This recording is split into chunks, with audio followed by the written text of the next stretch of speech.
So we want to talk about Zaarly. We want to talk about all these things this crazy year you've had over the last 12 months.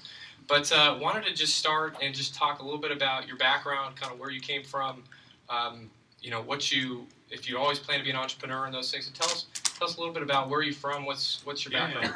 I grew up in like the middle of nowhere, Georgia. Drove 50 miles to school every day from the time I was in kindergarten.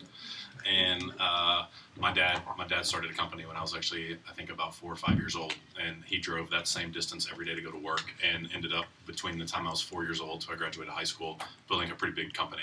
And so I grew up in a house where this was like, I remember when he was like in our garage, and it was a big deal because he moved to my grandma's garage. And then I remember his first office and the first building he built. And when I was about 13, my little brother and I started our first company. He was 11 at the time. We did this super, super sexy thing of helping pick up garbage in rural Georgia. And that's it's a big business. A huge, huge business, right? Great market cap. Yeah, and waste management's pretty big, right? Like it worked out for them. So so ended up going to college at SMU. My undergrad's actually in biomedical engineering. I've used that 0 days in my entire life. And the first job that I had out of school was actually building a startup inside of a bigger company, and we were doing consumer-facing web nerdy stuff, but in the healthcare space. And so we were building like healthcare records like on top of big clinical systems, and we ended up building like a really awesome company out of it.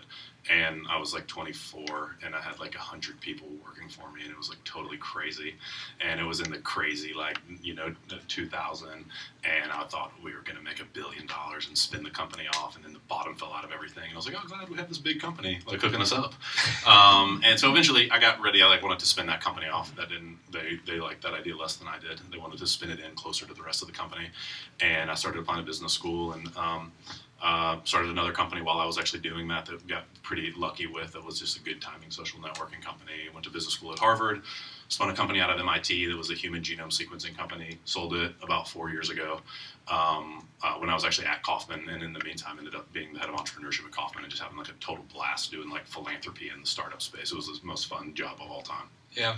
You seem like you're probably naturally kind of a lazy person, it sounds like. Super lazy, yeah. I'm really good at being bored. I'll tell you, I sold a company. I thought I was pretty sure that I was like 25, and I was like, I'm gonna take a minute, hang out, and I had a great idea. I was gonna be a professional golfer. I grew up outside of Augusta, Georgia, and so I was like, it's great. I'm like work my ass off of this for a year. I'm gonna get great at golf. It's gonna be amazing. And 9 days in, I was like, I'm gonna gouge my eyes out. I'm so bored. I was like, I gotta go and do something else here. So, were you? As you came out of SMU, were you planning to do entrepreneurship? You did it as a teenager.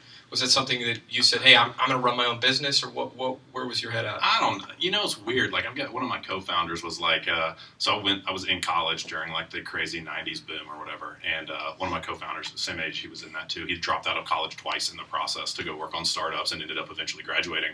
I was kind of oblivious actually to all that. I just had fun in college. And I thought someday I wanted to go run my own company, but I didn't know what another option was. Yeah. And I just always been involved in startups. I've never had a real job, I guess. Yeah, you're by far the tallest person we've ever had on the stage, and it's pretty huge. It's a huge deal. Yeah, we should get you a trophy or something. Do you? So you played as a point guard at SMU, right? In high school, I did. You did? And Okay. I went to SMU to play a 2-guard, I thought. Okay. But it turns out I wasn't that good at basketball after all. And so that didn't last very long. That's cool. Yeah. So you go through all these startups, and then you end up in LA working with the Kauffman Foundation, right? I was in Kansas City, actually. Kansas City, yeah. okay. So after business school, lived in Boston. My wife's a doctor, and she was deciding where to do her residency, and she fell in love with the radiology program at the University of Kansas Medical Center. And I was like, all right, whatever, I can do this startup thing anywhere. And at the time, I was actually flying back and forth between Kansas City and Palo Alto. It's a genomics company, and I met some people at Kauffman.